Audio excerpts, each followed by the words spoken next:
Hello everyone, आप सभी का स्वागत है हमारे यूट्यूब चैनल सरस कोचिंग सेंटर में। हम लोग यहाँ पे पढ़ रहे बिहार बोर्ड वर्ग 7 अध्याय 4 प्रश्नावली 4.1। उसका हम लोग यहाँ पे पढ़ेंगे प्रश्न संख्या 1 से लेकर 5 तक। तो आइए हम लोग देखते हैं प्रश्नावली 4.1 में दिया है क्वेश्चन। तो जैसा कि प्रश्नावली 4.1 में दिया है, पहला क्वेश्चन कि अपनी कक्षा के किन्हीं 10 विद्यार्थियों के वजन का आंकड़ा इकट्ठा कीजिए तथा इसका परिसर ज्ञात कीजिए। तो आइए हम इस क्वेश्चन को सॉल्व करते हैं।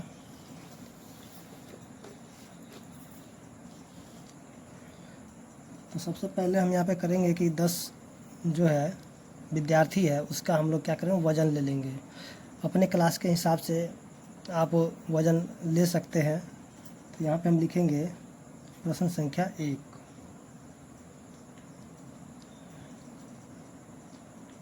लिखेंगे विद्यालय में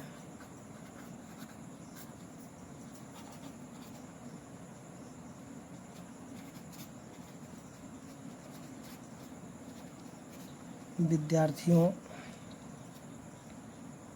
10 विद्यार्थियों का वज़न,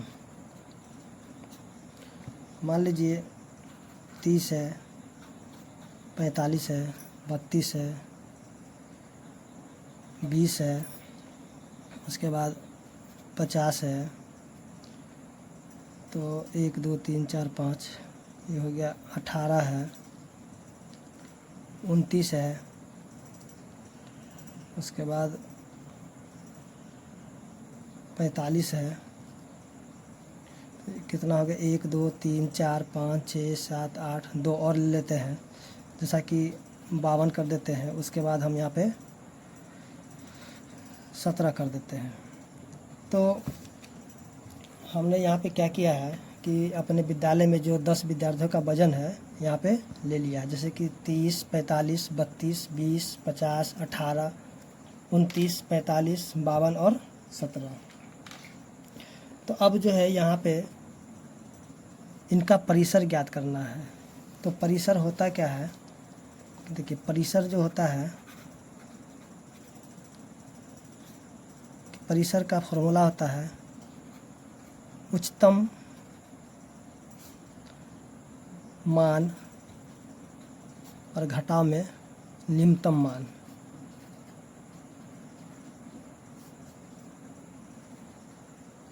यानी कि जो सबसे बड़ा अंक होगा और जो सबसे छोटा अंक होगा उसको क्या करना होगा, उसमें से घटा देंगे तो मेरा परिसर निकल जाएगा। तो यहाँ पे हम देखेंगे कि सबसे बड़ा अंक कौन, तो सबसे बड़ा अंक मेरा यहाँ पे 52 है, तो यहाँ पे हो जाएगा 52। और सबसे छोटा अंक कौन है यहाँ पे, तो सबसे छोटा है 17, तो यहाँ पे घटा देंगे 17। तो इसमें सब घटा देंगे, 52 में से घटा देंगे 17 तो हो जाएगा 35। यानी इनका जो है, इन जो विद्यार्थी है 10 विद्यार्थी का जो औसत वजन है उनका जो परिसर कितना निकल जाएगा, यानी कि 35 केजी निकल जाएगा इसका परिसर। तो यहाँ जो आंसर जो है ना और भी अलग हो सकता है, क्योंकि यहाँ पे क्वेश्चन में ये नहीं बोल रहा कि जो दिया हुआ क्वेश्चन ऐसा नहीं है। तो आप जो अपने हिसाब से जो विद्यार्थियों का जो वज़न है वो ले सकते हैं और उसका आंसर जो यहाँ से डिफरेंट हो सकता है। तो उम्मीद करते हैं क्वेश्चन नंबर 1 आपको समझ में आ गया होगा। तो हम यहाँ से अब क्वेश्चन नंबर 2 को देखेंगे। तो क्वेश्चन नंबर 2 दिया हुआ है कि प्रथम 7 पूर्ण संख्याओं का माध्य ज्ञात कीजिए। तो सबसे पहले हम लोग जान लेते हैं कि जो पूर्ण संख्या क्या होता है। तो हम यहाँ लिखेंगे प्रथम 7 पूर्ण संख्याएं। तो प्रथम 7 पूर्ण संख्या क्या, जैसे कि पूर्ण संख्या होता है, जैसे कि 0 से शुरू होता है, तो 0 1 2 3 4 5 6। तो ये मेरा जो है प्रथम पूर्ण संख्याएं आ चुका है। अब क्या करना है, इनका हमें माध्य निकालना है। तो माध्य हो जाएगा, कि ये जो संख्या है इनको जोड़ करके जितना संख्या उससे हमको भाग लगा देना होगा। तो यहाँ पे हम लिखेंगे कि माध्य में हो जाएगा 0 + 1 + 2 प्लस 3 प्लस 4 प्लस 5 प्लस 6 और बट्टा में यहाँ हो जाएगा 7। तो यहाँ पे अब इसको हम जोड़ देंगे तो यहाँ पे हो जाएगा 3 और 3 6, 6 4 10, 10 5 15 और 6 21, यानी कि 21 और नीचे में हो जाएगा 7। तो यहाँ पे इसको काट दें तो हो जाएगा 3। तो यहाँ पे इसका आंसर आ गया 3, यानी प्रथम 7 पूर्ण संख्याओं का जो माध्य है कितना निकल जाएगा 3 है, 3 आ जाएगा। तो उम्मीद करते हैं क्वेश्चन नंबर 2 आपको समझ में आ गया होगा। अब हम यहाँ पे क्वेश्चन नंबर 3 को देखेंगे। तो क्वेश्चन नंबर 3 यहाँ पे दिया हुआ, कक्षा के एक मूल्यांकन में प्राप्त किए गए निम्नलिखित अंकों का एक सारणीबद्ध रूप से संगठित कीजिए। जैसा कि यहाँ पे अंक दिया हुआ है, तो इसको जो है सबसे पहले करना क्या होगा, एक हमें सारणी बनाना होगा और यहाँ पे इसको लिख करके फिर यहाँ पे इसका आंसर देना होगा। तो आइए हम लोग सबसे पहले सारणी बना लेते हैं। तो जैसा कि हमने यहाँ पे एक सारणी बना लिया है और यहाँ पे जो है जैसे कि यहाँ पे लिखा है अंक, तो यहाँ पे जो अंक है जैसा कि दिया हुआ है 1 से लेकर के 9 तक, तो यहाँ पे हम लिख लेते हैं 1, उसके बाद दिया है 2, उसके बाद दिया है 3, उसके बाद 4, 5, 6, 7, 8 और 9। तो यहाँ पे 1 से लेकर के 9 तक अंक दिया हुआ है। अब हम यहाँ पे देखेंगे कि 1 कितने बार है, तो यहाँ पे हम देखेंगे कि 1 जो है 1 बार, तो यहाँ पे लिखेंगे 1, तो इसका जो मिलान चिन्ह 1 हो गया। उसके बाद बारंबारता जैसे यानी कि फ्रीक्वेंसी जो है इसका 1 हो जाएगा। उसी तरह हम यहाँ पे देखेंगे कि 2 कितने बार दिया हुआ, तो 2 यहाँ पे दिया हुआ है 1 2, यानी कि 2 दिया है 2 बार, तो यहाँ पे लिखेंगे मिलान चिन्ह में 2, उसके यहाँ पे हो जाएगा 2। उसी तरह यहाँ पे हम 3 देख लेंगे, तो 3 कितने बार है, तो 1, यहाँ पे 1 बार, यहाँ पे लिखेंगे 1, यहाँ पे हो जाएगा 1। उसी तरह हम पे 4 देखेंगे, तो 4 है 1 2 3, यानी कि 3 बार है, तो 1 2 3, तो हो जाएगा 3। उसी तरह हम यहाँ पे देखेंगे 5, तो 5 है 1 2 3 4 5, तो हो जाएगा 1 2 3 4, ये हो जाएगा 5, तो यहाँ पर होगा ये 5। उसी तरह यहाँ पर 6 देखेंगे तो कितना है, तो 1 2 3 4, यानी कि 4 बार है, 1 2 3 4, तो इसको लिखेंगे यहाँ पे 4।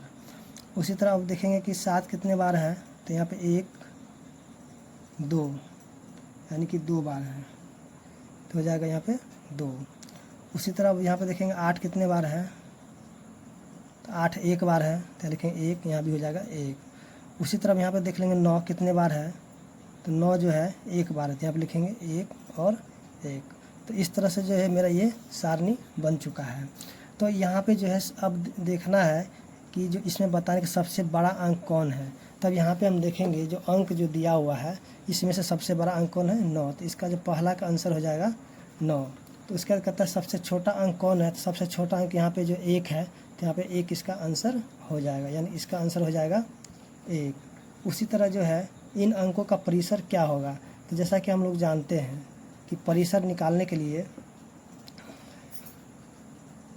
क्या कर रहा है, जो बड़ा अंक होगा बड़ा अंक में से छोटा अंक को घटा देंगे, यानी कि उच्चतम मान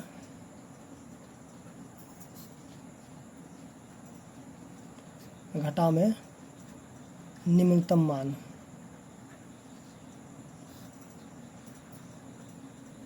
तो उच्चतम मान मेरा 9 है और निम्नतम मान 1 है, तो 9 में से 1 घटा देंगे तो हो जाएगा 8। तो इस तरह से इसका आंसर हो जाएगा 8।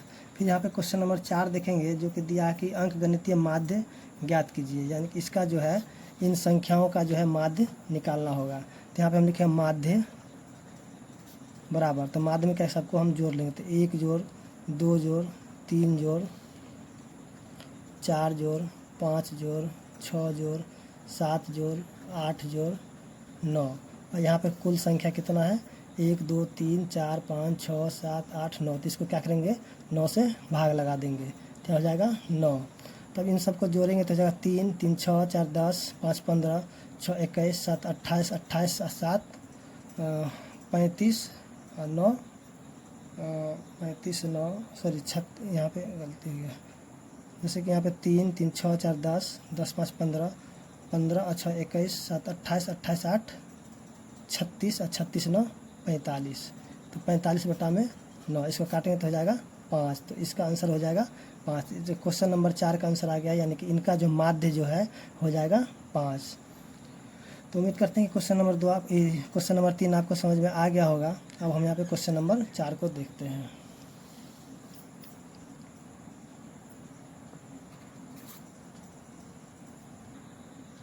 तो जैसा कि क्वेश्चन नंबर 4 में दिया हुआ है कि एक क्रिकेट खिलाड़ी ने 6 पारियों में निम्नलिखित रन बनाए हैं। कि जो एक खिलाड़ी था वो 6 पारी खेला था और उसने रन बनाए। सबसे पहले जब 45 बनाया, फिर 40 बनाया, फिर 35, फिर 50, फिर 0, उसके बाद 100। तो कहता है इनका माध्य क्या होगा। तो आइए हम लोग इसको सॉल्व कर लेते हैं। तो 4 नंबर क्वेश्चन में दिया हुआ है कि माध्य निकालना है। तो यहाँ पे हम लिखेंगे कुल रन। कुल रन बनाया इसने 45, इसके बाद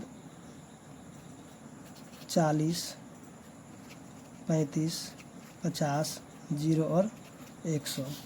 तो इनका जो माध्य निकालना होगा, तो माध्य हो जाएगा